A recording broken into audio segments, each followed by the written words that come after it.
Paul Chouta répond à Caliste Béala après sa sortie sur Equinox Télévision à l'émission Dimanche avec vous dans laquelle elle a évoqué un certain nombre de choses le concernant. Regardez cette vidéo jusqu'à la fin. Il y a des choses qui ont été dites qui ne sont pas vraies. Et j'ai pris la peine de faire des recherches pour remonter encore à d'autres émissions que je vous ferai écouter pour montrer l'illogie, comment je vais dire, le manque de logique, l'incohérence et le mensonge qui se situe.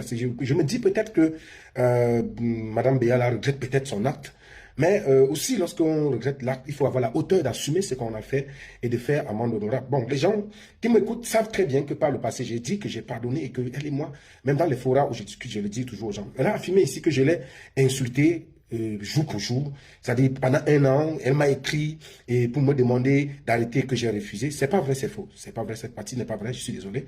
Cette partie n'est pas vraie parce que je vais vous clarifier simplement ici. L'une des choses que j'ai faites, c'était, j'avais publié, c'était je crois en 2019, une vidéo de Madame Béala où elle était en pleine altercation avec un jeune. Et j'avais publié cette vidéo 24 heures après que cela ait circulé sur les réseaux sociaux. Vous savez, toute cette vidéo-là, où on la voit en train de se battre avec un jeune à l'entrée de son domicile. J'avais fait le commentaire parce que tout est dans ma tête. Voici ce que j'avais écrit. Lorsque Madame Béala se déchaîne, voilà ce que ça donne. Voilà tout ce que j'avais écrit concernant cette vidéo-là. C'est tout ce que j'avais écrit. Et je prie Madame Béala ici, qu'elle sache que c'est argument contre argument, hein, c'est pas un problème personnel. Qu'elle apporte une seule preuve d'un fait, parce qu'elle a dit pendant 1 an, j'ai passé ma vie à l'insulter. Moi, je crois que c'est un peu... Je ne peux pas accepter qu'on prenne mon image comme ça. C'est faux. Qu'elle apporte un seul élément, ça veut dire 1 an, ça veut dire 365 jours. Ça veut dire au moins 365 insultes. Qu'elle apporte une seule, j'ai dit une seule preuve, un seul post où je l'ai insulté. Je ne l'ai jamais insulté, jamais de ma vie. C'est faux. Je vais vous dire, lorsque je suis enlevé, il faut que vous compreniez très bien. Parce que j'étais enlevé le 28 mai 2019 au Carrefour Acacia, aux environs de 20 h. J'étais avec Ernesto Yéné ce jour. Parce que je suis quitté de ma maison au Carrefour Jouvence. Je suis arrivé là parce que Ernesto et moi, on devait discuter sur un sujet, sur une stratégie qu'on était en train on discutait là-dessus. Et 5 policiers en civil ou de main, mais sont passés par un camarade de classe. Parce que je n'avais jamais reçu ni de plainte, ni de convocation, rien. Ils sont venus m'enlever, conduits à bord des motos et m'ont amené à la police judiciaire. Alors, lorsque j'arrive à la police judiciaire, j'étais même convaincu ce jour que qu'on partait m'assassiner. Venu là comme des gens, c'était un enlèvement clair, il faut le dire. Parce que lorsqu'on vous convoque, si on vous reproche quelque chose, on vous notifie, on vous met numéro était public. Lorsqu'ils m'ont appris ce jour, ils ont demandé si j'étais accompagné. J'ai dit non, parce que j'avais peur. Pour moi, le souci était de protéger Ernesto, voyez-vous. Au moins, si on me faisait quelque chose, Ernesto serait là pour raconter ce qu'il a vécu. Donc, j'ai dit ce jour, je prends tes téléphones dessus. Dès que j'ai pris, ils ont retiré mes téléphones sciences pénales. L'officier, on a embellequé la police judiciaire, je donne son nom, c'est lui qui était avec moi parce qu'ils avaient 3 motos. J'ai dit c'était un homme de 5. Il m'a bâché, comme on appelle trivialement au pays. Ça dit, il m'a placé, il était assis, il a acheté au milieu. Il a exigé que je nous remette mes téléphones. Là, on était encore sur la moto. Ils ont roulé du Carrefour tam-tam juste à la police judiciaire à l'élection.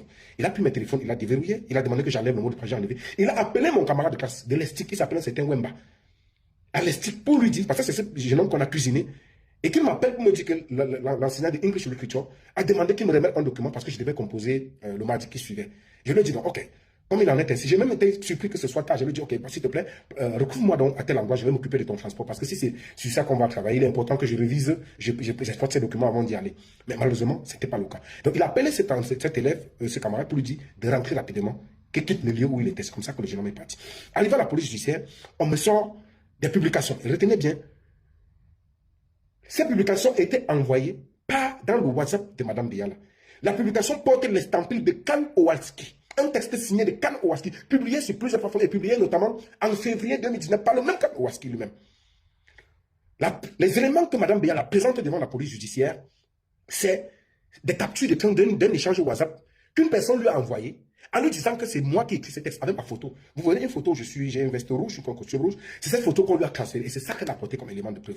Je cite ici Maître Sim qui est vivant. Il était là ce jour. Vous connaissez, je vais vous donner tous les noms que je vous cite ici. Vous pourrez les appeler pour ceux qui veulent comprendre cette histoire et vérifier. Alors, lorsque j'arrive, elle me dit, je l'insulte tous les jours. Je dis non, madame, c'est faux. C'est pas moi. Elle me sort le texte. Je lui dis, j'ai même pris la peine. Moi, je me suis dit peut-être qu'elle ne comprenait pas le fonctionnement des réseaux sociaux. Je lui ai dit non, mais attendez.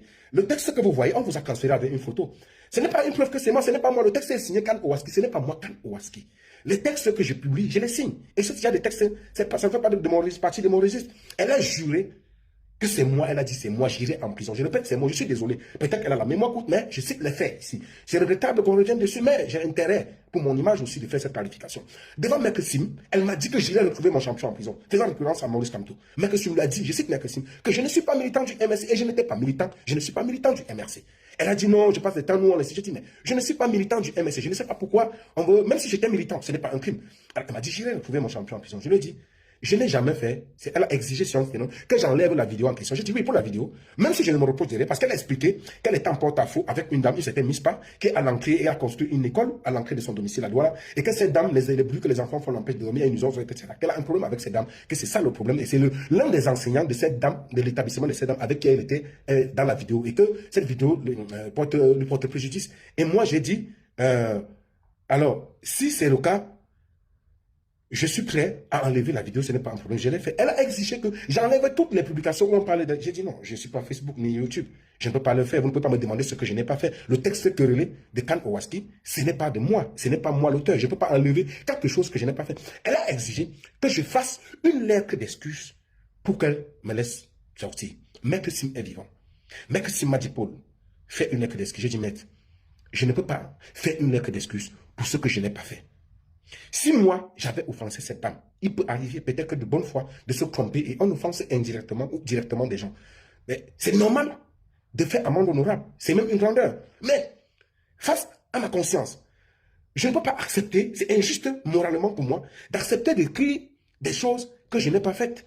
D'aller écrire une lettre d'excuse sur quelque chose que je n'ai pas fait. J'ai dit, si c'est le cas, je préfère aller en prison. Je ne peux pas faire une lettre d'excuse pour quelque chose que je n'ai pas fait. Heureusement, parce que si j'avais fait cette lettre d'excuse, on devait utiliser ça contre moi au tribunal. Je vais vous dire pourquoi. Maître Sim m'a dit d'accord, Paul, si c'est ce que tu dis, et Maître Sim m'a même plaidé et dit non, ce n'est pas ce que... Il y a des gens, le député Gakoumda du RDP, a appelé Mme Béala, beaucoup de personnes ont intervenu pour lui dire non. Ils m'ont demandé, Paul, est-ce que j'ai dit ce n'est pas moi? David Eboutou est arrivé à la PJ, je lui ai dit, ce n'est pas moi qui ai fait ce texte. Mais si c'est que je vais aller en prison, même s'il fallait que je meure, mais allons-y, je suis un gabarenté. Moi, je ne vis pas de la... Je ne connais pas l'assujettissement chez nous. Je suis quelqu'un qui a été moulé avec des principes, et je suis prêt. C'est ça qui fonde ma personnalité. Je suis prêt à mourir pour ces principes. J'ai dit, alors, si c'est ça, je vais en prison, c'est pas un problème, c'est pas la fin du monde. Alors, je veux que vous écoutez encore une autre partie ici. On n'emprisonne pas quelqu'un parce qu'il a posé ce genre d'acte. Il est condamné à payer de l'argent, en général pas des fortes sommes, et à supprimer tout ce qu'il a pu dire ou écrire. Et c'est quand il ne le fait pas que maintenant, on lui met par exemple, tu vas devoir payer peut-être 500 € par jour de non-suppression de ce que vous venez de faire. Donc, quand je suis arrivé, d'abord, je pensais qu'il y a un an, j'ai su tomber devant un garçon qui avait l'âge de mon fils. C'était ma première secours, j'ai dit, mon fils, c'est toi qui m'insultes, c'est toi le Paul Tutin. Je m'attendais d'abord à un homme. Je lui ai payé même à manger ce jour-là. J'ai retiré ma plainte, il le sait. Et quand je suis parti, on m'a dit, ah non, on ne peut pas le libérer parce qu'il y a d'autres affaires que je n'ai jamais su. Je n'ai jamais eu le dossier Paul Tutin dans les mains. Hein. Je n'ai jamais donné un coup de fil. Il le sait.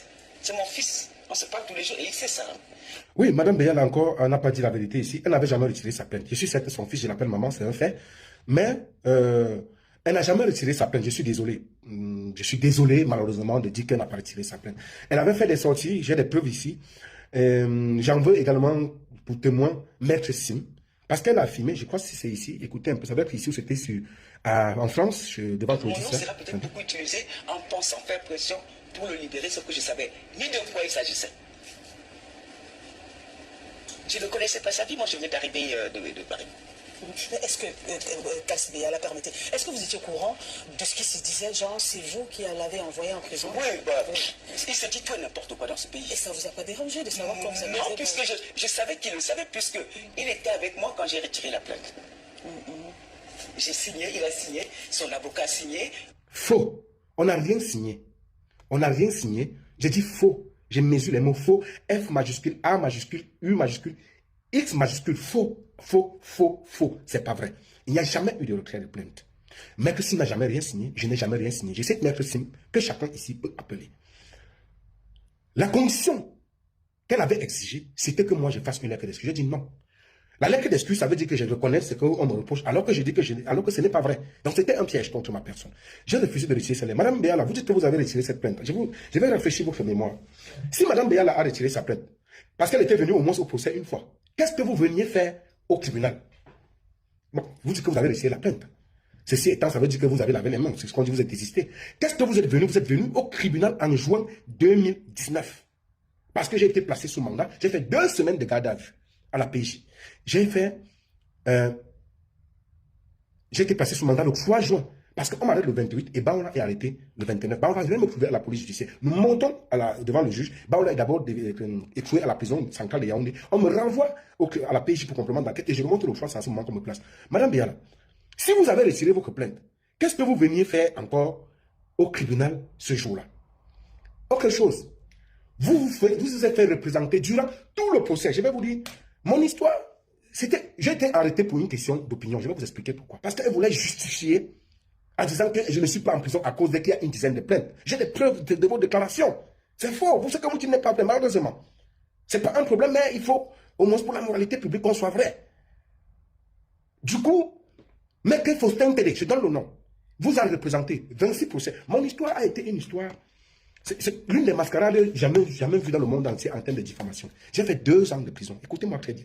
2 semaines de garde à vue. J'ai fait les 2 prisons. J'ai fait la prison centrale de Kouningi. Comme on m'a mis là-bas, c'est comme si ça allait, on m'a enlevé de là, on m'a envoyé au Kosovo. J'ai fait des Kosovo, quartier 8 à 6, 9. Jean Bonheur, tu vois, connais. On était là ensemble au Kosovo. Après, on est venu m'enlever une nuit. Je ne savais pas où on m'amenait. C'est quoi, ça devait être le 22 juillet 2019. Je vous disais qu'on m'a amené peut-être dans une prison en Brousse. Après, on m'a transféré en face à la prison principale où j'ai retrouvé Valsero, Père à son nom, Paul Rikinde, Père à son nom, Pende Koka, Michel Ndoki, Célestin Jamen, le professeur Kamto, le professeur Alain Foguet. Et j'ai discuté avec Ayoub Tabéo, j'ai discuté longuement avec eux. Le professeur Alain Foguet m'a beaucoup amené moralement là-bas en prison. J'ai discuté chaque temps, j'ai passé mes journées avec Valsero, on discutait, on riait, on a beaucoup appris les expressions en prison. Après, il est arrivé qu'on les a libérés. Donc, de tous ces procès, 26 procès, 26. 3 juges. Le premier juge, c'était le juge Clément Ekem. Après, c'était Aïssa. Après, on a changé Aïssa, on a donné à, comment il s'appelle Ekosolobe, qui est finalement venu trancher l'histoire, me donner 2 ans, le temps que j'ai passé en prison. Alors, ce qu'il faut comprendre ici, c'est que, durant tous ces procès, Maître Faustin Tédé, qui est l'avocat autant pour moi, représentant les Béala, Madame Béala, venait aux audiences sans son nom, parce qu'à un moment donné, elle n'était plus au Cameroun, elle était en France. Qui a donc constitué cet avocat? Si vous avez reçu la plainte, qu'est-ce que votre avocat, cet avocat, Maître Faustin Tédé, cherchait au tribunal? Il faut le dire aux gens. Et curieusement, le jour du délibéré, Maître Faustin Tédé m'a demandé 35 millions, donc on m'a demandé de donner 35 millions à Madame Béala. Comme préjudice, je devais prendre 35 millions pour mon frère. Je ne sais pas si je vais même mourir ayant 35 montants dans ma vie. On m'a demandé de donner 35 millions pour sortir de prison à Madame Béala comme préjudice. En plus de ça, on m'a condamné à des peines, je crois qu'on appelle ça les dépens. Voilà, les dépens autant pour moi. C'était dans les, je crois, c'est 2 centimes, c'est combien? Séance tenante, c'est au tribunal que les Camerounais, c'est à la diaspora et au pays, on cotisait ce montant pour verser à la justice. Parce que si je ne payais pas, on devait faire ce qu'on appelle la confusion de peine. J'aurais pu peut-être faire encore 1 an de prison parce que je n'ai pas payé. Ayant fait 2 ans, ma fille étant à l'extérieur, il faut payer le loyer, il faut nourrir la famille, il faut s'occuper de soi. 2 ans, ma fille était là. Il fallait qu'elle aille à l'école. Il fallait. Comment j'aurais pu m'en sortir? N'eût été la mobilisation des Camerounais de la diaspora, que je remercie encore ici, au passage, n'eût été la mobilisation de Reporters sans frontières, que je remercie encore, peut-être les gens découvrent, Reporters sans frontières m'a apporté un soutien indéfectible. Et je salue Arnaud Froger pour sa mobilisation, qui a même beaucoup œuvré pour que je sois en liberté. Des organisations, des ONG, Frontline Defender, PEN International, PEN England, American Bar Association, Committee to Protect Journalists, qui m'ont apporté des soutiens financiers. Et je remercie encore au passage Zumanto, qui s'est mobilisé cette période-là en lançant un litige qui a donné, je crois, dans les 1,6 million, qui m'ont permis de tenir en prison. Voilà, en quelque sorte, ce que les gens ont fait. Et je profite aussi ici pour remercier Mimi Mefo, qui m'a fait couler les larmes. Étant nous en Angleterre, elle est la première qui a envoyé son avocat, Maître Tanfou, avec une lettre, venir me remettre à la prison de Kouningi. Quand j'ai lu le contenu de cette lettre, j'ai pleuré et je vous avoue, ça m'a donné du carburant et ça m'a donné une force morale. Je remercie encore Mimi Mefo pour ça. Je remercie tout, je ne peux pas peut-être citer tout le monde ici. Je ne sais pas, les Camerounais sont mobilisés, c'est eux qui ont payé ces frais pour que je sorte de prison. C'est eux qui m'ont nourri quand j'étais en prison. Alors, aujourd'hui, Maître Tédé, Faustin Tédé, ceux qui le connaissent, il est même dans l'Afrique foot, il est beaucoup dans les affaires, je ne sais pas. Mais c'est lui, c'est l'avocat de Béala. Maintenant, lorsqu'on vient nous dire non, il y avait des dizaines de plaintes, écoutez encore un autre extrait. Écoutez. Parce qu'il faudrait qu'on reste. Ce n'est pas un problème personnel, mais c'est une question de restitution des faits et de la vérité pour l'opinion publique. Ok. Alors, il dit la dernière actualité que les jeunes internautes camerounais ont à votre sujet, celle relative aux jeunes compatriotes Paul Chouta. Il est en détention préventive depuis bientôt 16 mois, donc toujours pas jugé pour une affaire de diffamation contre Mme Biala. En qualité d'aînée, maman et symboliquement pour la rentrée scolaire, c'est un parent. Est-ce qu'elle veut bien retirer sa plainte et l'a suffisamment payé pour puisqu'il est enfermé pour une affaire pour laquelle la peine maximale est de 6 mois? Alors, c'est pas qui dit tendance dans le message qui s'affiche. J'aimerais beaucoup que les Camerounais s'informent avant de parler. D'abord, ce n'est pas une affaire de diffamation, mais de cybercriminalité. Écoutez bien. Dès l'instant où vous envoyez quelqu'un agresser un autre, que vous faites des montages... Est-ce que vous entendez que c'est moi qui avais envoyé ce jeune venir l'agresser? Nous sommes en 2020. C'était à la CATV, face à Eric Christiania, et je crois que c'était suite à une question de Papi Bikanda. Elle répondait. Donc, sous-entendez que moi, je ne connais pas que j'ai envoyé les gens l'agresser. La même parole. Écoutez, voulant justifier le fait que j'étais en prison, alors qu'il n'y avait qu'une seule plainte, parce qu'il y avait une dizaine. J'ai mis encore au défi de citer une seule personne qui avait déposé une plainte. Et je vais vous dire pourquoi j'étais en prison et quels étaient les enjeux derrière cette histoire. Elle a été utilisée comme un cache-cœur. C'était ça, c'est ça le problème. Elle a juste été utilisée comme cache-cœur parce qu'il fallait me museler. Et j'étais recherché à Yaoundé pendant des mois. J'ai fui Yaoundé en 2018. Les gens ne savaient pas où je vivais parce que j'étais recherché. Il était question. Mon nom a circulé sur une liste de renseignements avec ces renseignements des personnes qu'il fallait arrêter. Le jour qu'on arrête pour les Kingé, j'étais la cible. Quand Kingé m'appelle, il me dit retrouve-moi à Chop et Yamo. C'est Kingé qui m'appelle, je suis chez moi. Il faut qu'on fasse un direct. Il était à Chop et Yamo, Nouvelle Bastos avec Angélébé le Bonda, tu vois. Heureusement, je ne sais pas, j'ai directement emprunté une moto parce qu'il fallait que j'arrive. Chemin faisant, on a eu de la moto à écrivaison. Alors, M. Kingé quitté, c'est au niveau de Doc Bastos. Il m'appelle, il me dit retrouve-moi plus tard Doc Bastos. Quand j'arrive là, j'appelle, il ne prend plus le téléphone. On était arrêté en ce moment. Donc, si j'étais arrivé un peu plus tôt, on m'aurait pris. Donc, j'étais dans la cible de ces gens du régime depuis, et je vais vous dire pourquoi. J'étais quelqu'un à abattre. Finissons ici. Avec des images, que vous écrivez des textes accompagnant ces images, on sort de la diffamation, on entre dans la cybercriminalité. Ça, c'est la première chose. La deuxième chose, juste aimé que ces Camerounais qui réagissent aujourd'hui puissent dire, ou ils auraient dû dire à ce jeune homme en amont que j'avais l'âge de sa mère, qu'il n'avait pas à m'attaquer parce que ça a duré une année. C'est pas une histoire d'une diffamation. Une année pendant laquelle personne ne m'a défendu.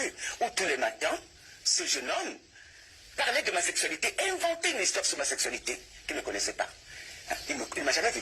Il ne me connaît pas, il ne sait pas, il inventait n'importe quoi, bon, je ne dirais pas devant des choses très grossières, et ça les amusait.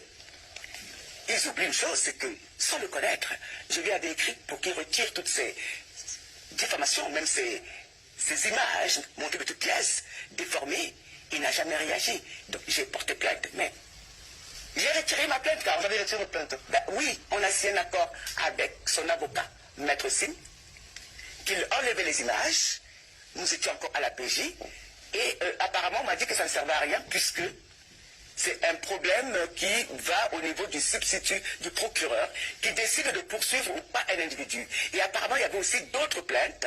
Donc vous, ce qu'on retient, c'est que vous avez retiré votre plainte. Est-ce qu'il y avait d'autres plaintes? Alors que c'est faux. Ben non, c'est pas totalement, c'est pas de mon ressort. Elle m'avait écrit, elle ne m'avait jamais écrit. Jamais, avant ça, je n'avais jamais été en contact. Du ressort du procureur de la République, qui décide de poursuivre quelqu'un ou pas. Par exemple, si vous tuez quelqu'un, nous sommes en pénal. Est-ce que la personne morte vous poursuit? Non. Moi, mais c'est le procureur qui vous poursuit. C'est partout dans le monde pareil. Je ne peux absolument rien faire. Ce que j'ai pu faire, ce jour-là, je me souviens toujours, je lui ai payé à manger, je l'ai grondé, j'ai signé les documents avec Maître Sim, et je suis parti. Alors, heureusement, Maître Sim est vivant, donc chacun pourra vérifier ça. Il y a un autre extrait, je crois ici c'était sur RFI, écoutez très bien. À la tête de cette information, il a publié une vidéo de toi, tu l'as attaqué en diffamation pour cette vidéo, il est en prison depuis 2 ans. Alors je voudrais quand même juste ajouter, il est en prison depuis 2 ans pour diffamation, mais que Kalix Beyala n'est pas responsable de la justice au Cameroun, et donc ce n'est pas elle qui décide des sentences, même s'il faut rappeler quand même que Paul Chouta n'a pas été jugé. On va écouter Mathieu Youbi, qui est l'un de nos correspondants, un extrait d'une interview qu'il nous a donné, un de nos correspondants au Cameroun, et tu réagis juste après. Il est interpellé, même pas convoqué, interpellé. Une plainte est déposée par l'Israël Kaliste Biala à Paul d'avoir publié une vidéo où on voit Kaliste Biala avec un caillou menacer quelqu'un. Ouais. Paul Chouta est donc arrêté et trouvé. Sur la plainte Kaliste Biala l'accuse de diffamation. La loi camerounaise dit que s'il est prouvé que vous avez diffamé, la prison va de 3 à 6 mois d'emprisonnement. On est à 2 ans d'emprisonnement. Paul Chouta n'a jamais été jugé. Kaliste Beyala n'a jamais daigné se présenter au tribunal. Une fois qu'il y a eu une campagne sur les réseaux sociaux pour interpeller Kaliste Beyala, elle a menti qu'elle a retiré sa plainte. jusqu'à ce que l'avocat Maître Sim Emmanuel dise que ce n'est pas vrai et n'a jamais retiré ta plainte. Vous avez écouté dans cette vidéo le journaliste Paul Chouta qui répond à la sortie de Dame Caliste Béala sur Equinox Télévision lors de l'émission Dimanche avec vous dans laquelle elle a listé un certain nombre de choses au sujet des causes de l'incarcération de Paul Chouta à la prison de Kondengi. Paul Chouta dénonce le manque de logique et la manipulation de Dame Caliste Béala lors de cette émission. Paul Chouta, dans cette vidéo, dit ne pas se reconnaître dans les propos de Caliste Béala dans lesquels elle disait qu'elle a porté plainte contre Paul Chouta parce qu'il passait son temps à l'insulter sur sa page pendant toute une année. Paul Chouta n'a pas digéré et qualifie cela de mensonge et reconnaît seulement avoir posté une vidéo d'elle dans laquelle elle bagarrait avec un jeune homme et cette vidéo est devenue virale sur la toile. Dame Caliste Béala a dit toujours dans cette émission sur Equinox qu'elle avait retiré sa plainte contre Paul Chouta et que c'est le ministère public qui avait décidé de continuer les poursuites contre ce dernier. Ce que Paul Chouta a toujours démenti. C'était tout pour cette vidéo. N'oubliez pas de vous abonner à la chaîne et de cliquer sur la cloche de notification pour ne plus manquer nos prochaines vidéos. À la prochaine.